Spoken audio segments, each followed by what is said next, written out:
రాష్ట్రంలో ఈ దాదాపు గత నెల రోజులు అంగన్వాడీ వర్కర్సు, హెల్పర్సు, అంగన్వాడీ కార్మికులు సమ్మెలోకి దిగిన విషయం, అలాగే ఆ నేపథ్యంలో ప్రభుత్వం వైపు నుంచి మేము ఒకసారి చర్చలు జరపడం, అంతకుముందు సిఎస్ గారి స్థాయిలో అధికారుల స్థాయిలో చర్చలు, తర్వాత గ్రూప్ ఆఫ్ మినిస్టర్స్ వాళ్ళ దగ్గర చర్చలు జరగడం, అందులో చాలా వరకు అంగీకరించి అమల్లోకి వచ్చి ఒక్క వేజెస్ దగ్గరికి సంబంధించినంత వరకు మాకు సమ్మతం కాదంటూ సమ్మెను కంటిన్యూ చేయడం అందరికీ తెలిసింది. దానికి సంబంధించే ఉన్న జీవో ఎస్మా తీసుకురావడం, ఎసెన్షియల్ సర్వీసెస్ వాటిని మెయింటైన్ చేయడానికి అవసరమైన ఆదేశాలు ఇవ్వడం, దాని మీద రకరకాల రాజకీయ భాష్యాలు, అలాగే వాళ్ళల్లో కూడా ఆవేదన వ్యక్తం కావడం, మా మీద ఎస్మా పెడతారా అనేది మేము చూస్తాను గత 2 రోజుల నుంచి. ఈ నేపథ్యంలో ఈరోజు కొన్ని ఆడియో మెసేజ్లు కూడా వాళ్ళ గ్రూప్స్లో సర్క్యులేట్ అవుతున్నాయి చూసాం. ఎవరైతే చర్చలకు ఆ రోజు వచ్చారో నాయకులు, అంగన్వాడీ వర్కర్స్ నాయకులు మాతో చర్చలు జరిపారు, వాళ్ళు ఆడియో మెసేజెస్ ఉంటే విన్నాం. అందులో ప్రధానంగా నాకు కనిపించింది రాజకీయ కోణం ఎక్కువ కనిపించింది. ఈ నాయకులు, అంగన్వాడీ వర్కర్స్ నాయకులు వాళ్ళు రాజకీయం చేస్తున్నారని నేను అనట్లేదు, కానీ వెనక ఉండి నడుపుతున్నవారు కానీ, ఏ యూనియన్లు అయితే ఉన్నాయో, ఏ పార్టీలకైతే అనుబంధం ఉన్నాయో ఆ పార్టీలు కానీ, అవి అయితే రాజకీయపరమైన అజెండాతోనే చేస్తున్నాయనేది ముందు నుంచి తెలిసినప్పటికీ ఈరోజు వీళ్ళ మెసేజ్లో అది బహిర్గతమైంది. దీని రిపర్కషన్స్, ఇవి ఎంతవరకు ఉంటాయనేది ఆలోచించడం కంటే, ఇంతమంది ఉన్నాం కదా, 1,00,000 మందిమి, మనం అనుకున్నది రాకపోతే ప్రభుత్వాన్ని అయినా దించేంతవరకు పోగలం అనే ధీమా బయట నుంచి ఆర్గనైజ్ చేస్తున్న నాయకులు లేదా పార్టీల నుంచి ఉందని వాళ్ళ మాటల్లోనే వ్యక్తమవుతుంది ఆడియో ఇది వింటే. ఎగ్జాక్ట్లీ మేము ఏదైతే భయపడుతూ వచ్చామో, వాళ్ళను హెచ్చరిస్తూ వచ్చామో అంగన్వాడీ ఉద్యోగులు, అదే ఫైనల్గా జరుగుతుంది.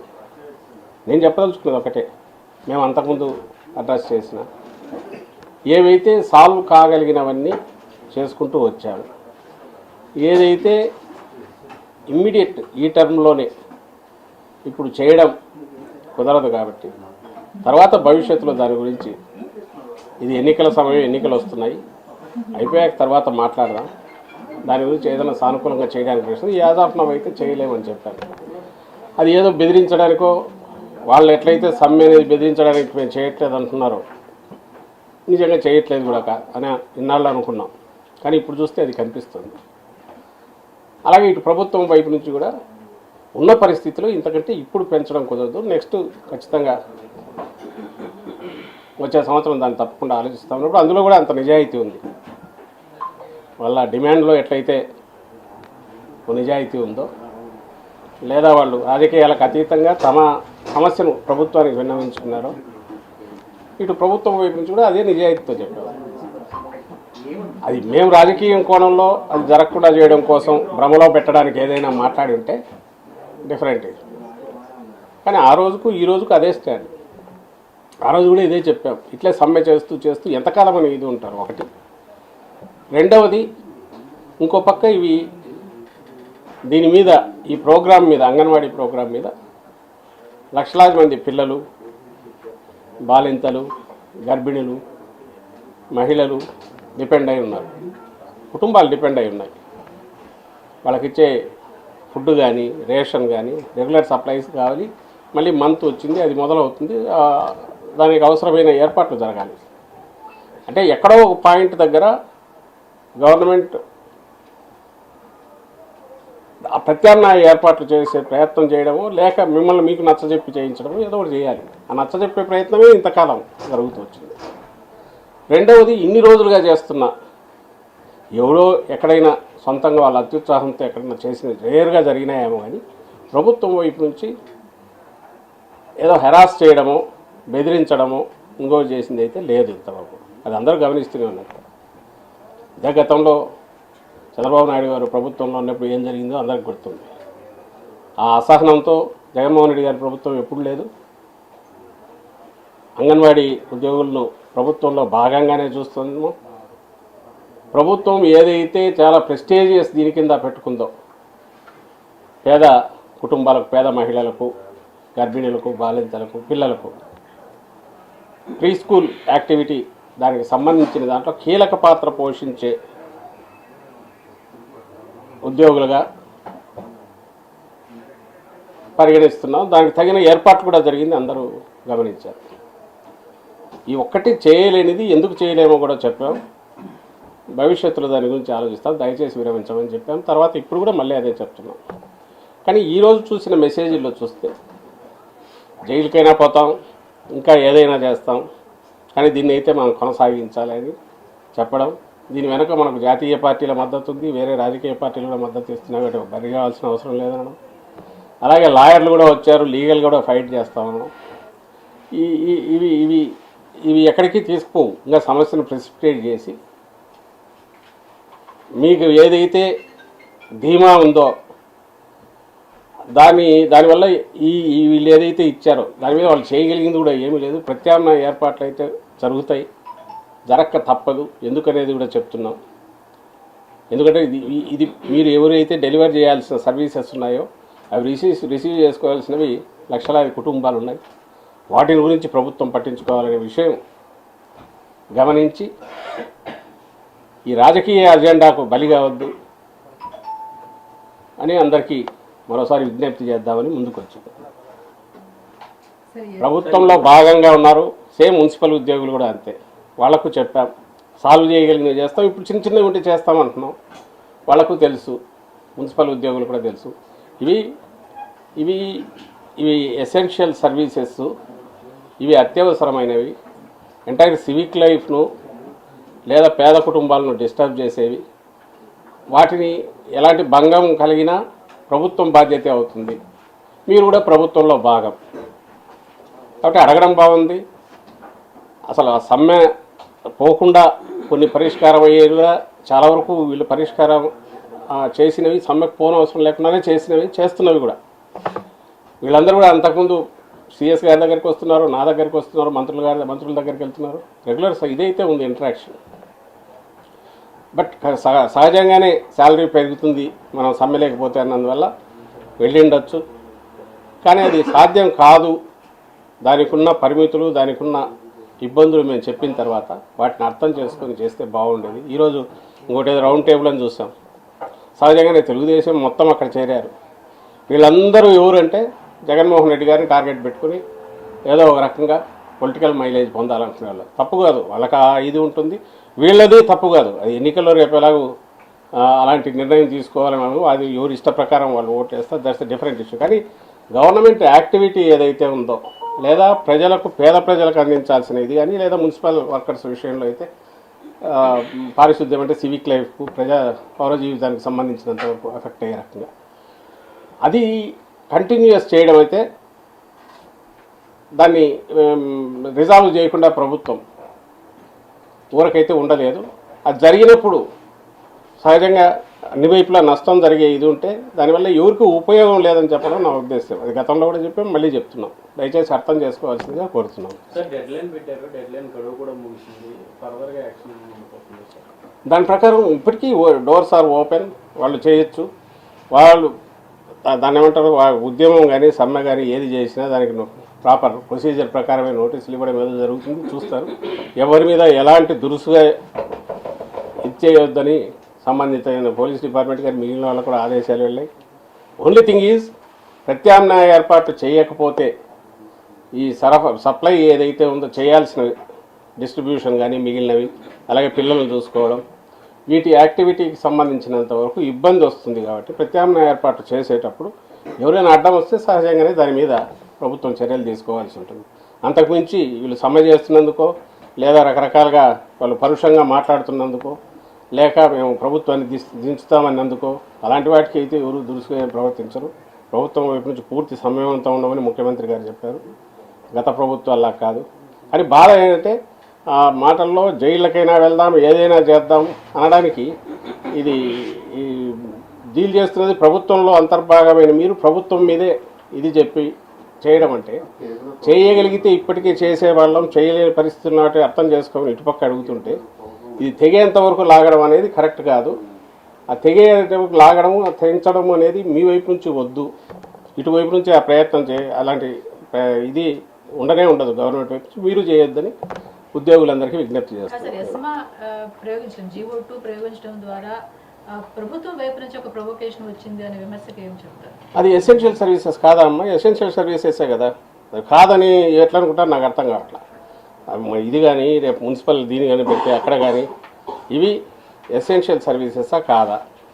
ఎసెన్షియల్ సర్వీస్ కాకుండా పెడితే అనుకోవచ్చు. కాదని మేము అనుకున్నామంటే కాదని అనుకోవడానికి ఎట్లా? దానికి ఉంది, ప్రొవిజన్ ఉంది కాబట్టి. అండ్ ఈరోజు లక్షలాది కుటుంబాలకు వీళ్ళకి చేరాల్సినవన్నీ చేరకుండా పోతే, ఆ పిల్లలకు అందాల్సినవన్నీ అందకుండా పోతే అది నష్టం ఎవరికి జరిగేది? నాట్ ఓన్లీ బడ్జెటరీ ఇది కాదు, ఇప్పుడు వచ్చినవైనా సప్లై చేయకపోతే, మనం అనుకున్న ప్రభుత్వం అనుకున్నది చేయకపోతే, ఆ చేయాల్సిన అంగం ఏదైతే విభాగం ఏదో ఉందో అది పని చేయకపోతే, ఒక ఎసెన్షియల్ సర్వీసెస్ ఫెయిల్ అయినప్పుడు దానికి సంబంధించినంత వరకు ప్రభుత్వం దాని బట్టి మూవ్ కాక కుదరని పరిస్థితి ఉంటుంది కదా. దాన్ని ఎందుకు అర్థం చేసుకోరు అంటున్నారు. లేదు మీరు మన చంద్రబాబు నాయుడు గారు చెప్పమనండి, ఇది ఎసెన్షియల్ సర్వీస్ కాదు, వాళ్ళ ఉన్నన్నాళ్ళు రోడ్డు మీద ఉన్నామని చెప్పండి. మీరు ఒకవేళ పెంచకపోయినా కూడా, అలాగే పిల్లలకు అందకపోయినా పర్లేదు, అలాగే ఆ పేద తల్లులకో గర్భిణీలకో బాలింతలకు వాళ్ళకు ఈ గవర్నమెంట్ సపోర్ట్ అందకపోయినా పర్లేదు అని అంటారా? వాళ్ళు అనేది ఒకటే, అడిగింది ఇచ్చేసేయండి వాళ్ళు వెళ్తారు కదా అని అంటారు. పోనీ ఆయన ఏ రోజన్నా చంద్రబాబు నాయుడు ఆ రోజు ఇచ్చాడా? ఆయన ఎప్పుడు జగన్మోహన్ రెడ్డి గారు పాదయాత్రలో చెప్పిన తర్వాత అలాగే ఎన్నికల ముందు పెంచాడు. ఇటువైపు నుంచి ఏదైతే హామీ ఇచ్చామో జగన్మోహన్ రెడ్డి గారు రాగానే నెక్స్ట్ మంత్ దాన్ని తెలంగాణతో ఈక్వల్గా చేశాడు. తెలంగాణ దీనికి మించి పెంచాడు. ఆ తర్వాత 2 ఏళ్లకు ఎప్పుడో తెలంగాణ ప్రభుత్వం మళ్ళీ పెంచింది. దాన్ని పెట్టుకుని అక్కడ పెంచారు కాబట్టి ఇక్కడ మాకు పెంచాలన్నారు. అవి ఇప్పుడున్న పరిస్థితిలో రాగానే ప్రామిస్ చేసింది ఇచ్చేసాం కాబట్టి నెక్స్ట్ చూస్తాము. ఇప్పటికీ బడ్జెటరీ ఇది కానీ మిగిలిన వాటికి కానీ అంత కుదరదు, ఎన్నికలు కూడా వస్తున్నాయని చెప్పాము. So with all due seriousness పరిశీలించి చేయగలిగినవన్నీ 62 62 ఏళ్ళకి కానీ మిగిలినవన్నీ చేస్తూ వచ్చాం. అలాగే రిటైర్మెంట్ టైంలో సుప్రీంకోర్టు డైరెక్షన్ ఇచ్చింది, అంటే గైడ్లైన్స్ వచ్చేంత వరకు పెంచుతామన్నాం. ఇవన్నీ జరుగుతున్నాయి. ఇది ఒక్కదాని దగ్గరే అవుతుంది. అది కూడా అన్యాయంగా అడిగినారు మేము ఆ రోజుల్లో, ఇప్పుడు చెప్పట్లే. బట్ ఇటువైపు నుంచి దాన్ని పెంచలేని పరిస్థితి ఉంది, దాన్ని అర్థం చేసుకోండి అని చెప్పాము. దాన్ని అది మేమేదైనా కమ్యూనికేట్ చేయడంలో ఇదే ఉన్నా, ఈ డిలే జరుగుతున్న నాళ్ళు ఇన్నాళ్ళు వాళ్ళు సమ్మె చేస్తున్నా ఎలాంటి కఠిన చర్యలు కానీ అవి లేనప్పుడు దాన్నైనా పాజిటివ్ స్పిరిట్తో చూసి ఇప్పటికే వచ్చి ఉండాల్సింది. లేదు ఇప్పుడు ఒక ఎక్కడో ఒక చోట ఒక కట్ ఆఫ్ ఇది వస్తుంది, అది వచ్చింది కాబట్టి ఎస్మా దీని కిందికి తీసుకొచ్చి ఎసెన్షియల్ సర్వీసెస్ కిందికి తెచ్చి నోటీసులు ఇవ్వడం ఇది జరుగుతుంది, మొదలవుతుంది, ఆ ప్రాసెస్ ఉంటుంది. ఇప్పటికైనా సమయం మించిపోయింది లేదు.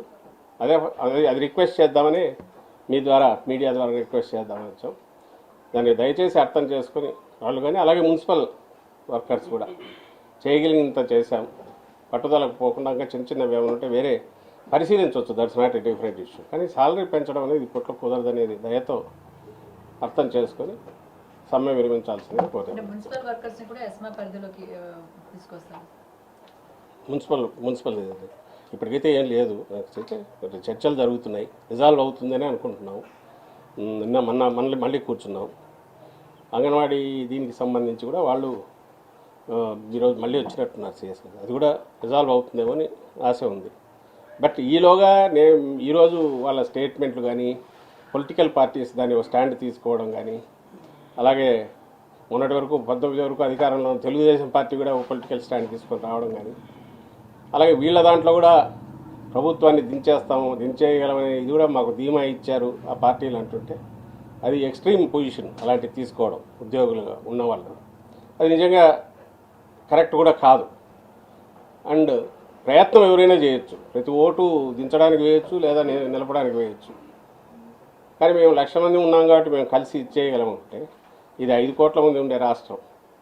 వాళ్ళు ఏదో ఆవేశంగానో ఇంకోదానికో వాళ్ళు రెచ్చగొట్టే రకంగానో పొలిటికల్ పార్టీలు చేస్తే ఆ ఉచ్చులో పడొద్దు, వాటికి బలిపశువులు కావద్దు అనేది మా విజ్ఞప్తి. సమ్మె కొనసాగిస్తే వాళ్ళకి నోటీసులు ఇచ్చి విధుల నుంచి తొలగించే అవకాశం ఉంటుంది.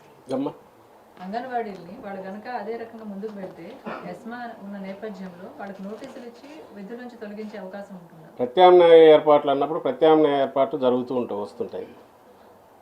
అవి జరిగినప్పుడు ఏ రూపంలో జరుగుతాయని అన్నిటికీ అది వాళ్లకు తెలుసు, మిగిలిన వాళ్ళకు తెలుసు ఏ రకంగా ఉంటుంది. ఏదైతే ఎంతకాలం అయితే దాన్ని చూస్తూ వచ్చామో అయిన తర్వాత నెక్స్ట్ స్టెప్ పోక తప్పదు. అవి ఎట్లా ఉంటుంది అనేది వాళ్ళకి నోటీసులు పోయినప్పుడు నోటీసుల్లో తెలుస్తుంది. ఆల్రెడీ వద్దని చెప్తున్నారు.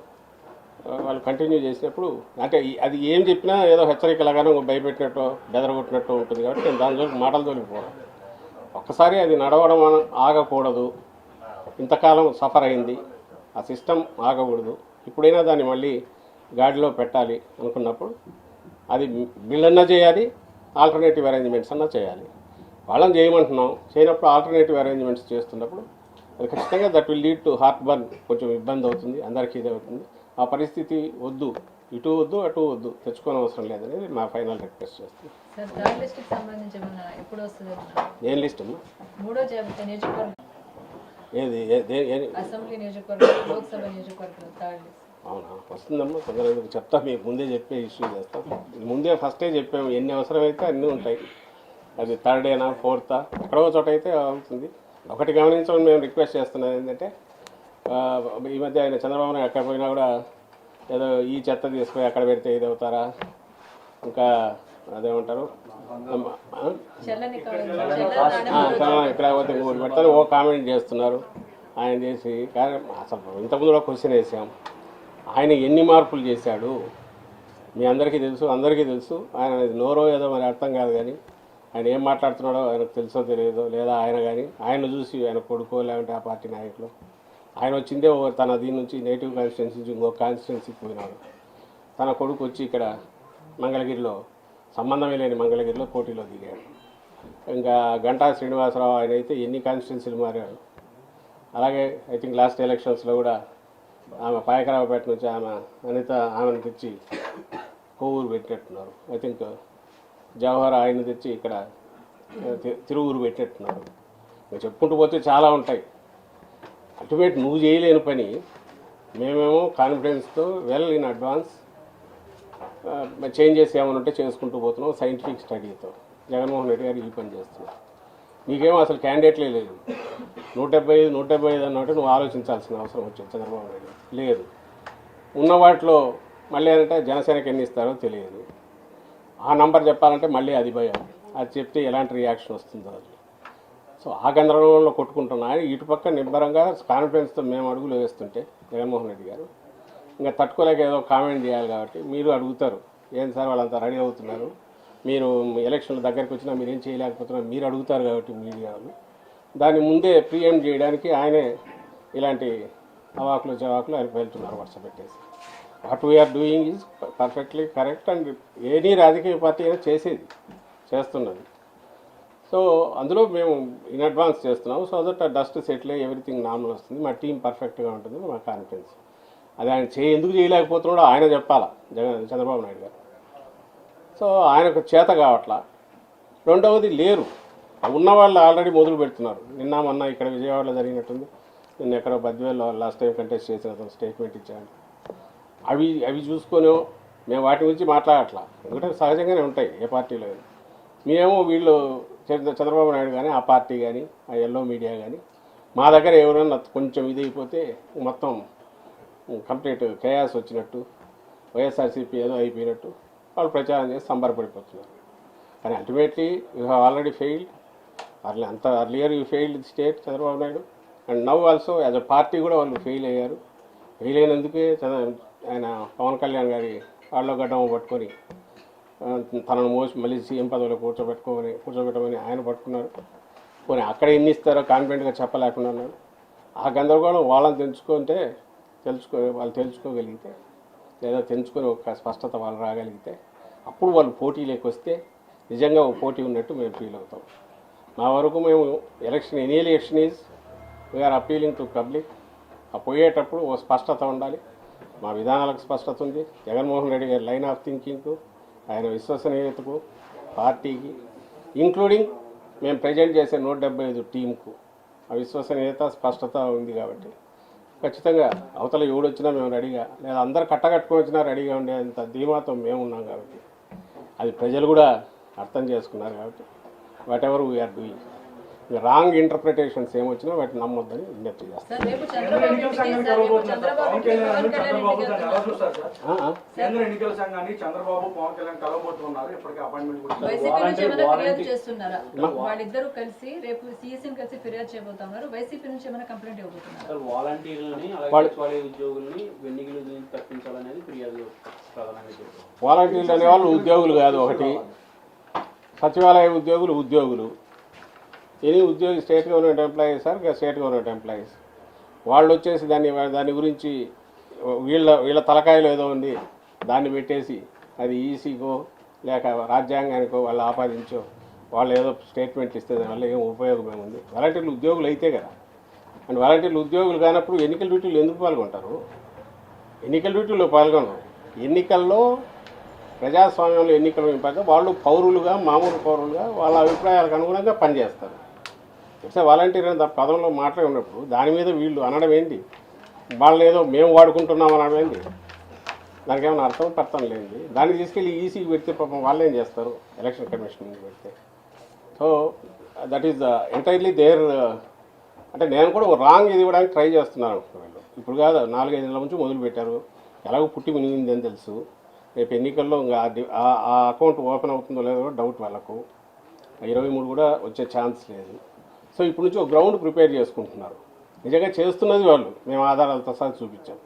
ఏదో myparty.com ఏదో పెట్టుకున్నారు, దాంట్లో అంతా ఎక్కించుకుంటున్నారు. పర్సనల్ డేటా కలెక్ట్ చేస్తున్నారు. ఇళ్ళల్లోకి వెళ్తే కొంతమంది గొడవలు కూడా చేశారు. మా పర్సనల్ డేటా మీకు ఎందుకని ఇవి అందరికీ తెలిసినది. ఈ ఆధారాలతో సహా మొత్తం పెట్టారు.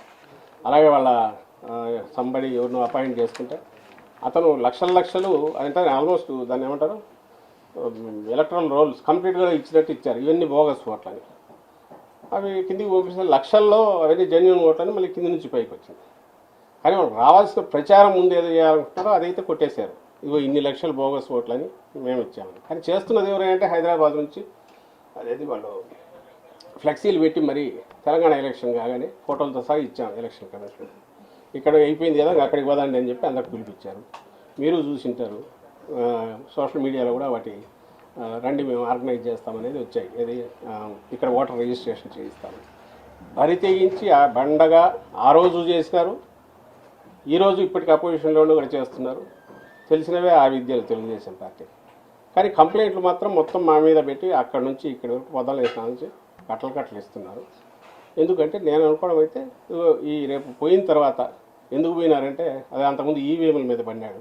ఒకసారి ఓడిపోతే ఈవీఎంల మీద, ఓటర్ లిస్ట్ మీద ఇవి చూపించి మేమంతా చేసి ఇది చేసినామని చెప్పడానికి ఒక సాకు కోసం ఇదంతా చేస్తున్నారని మేము అనుకుంటాం.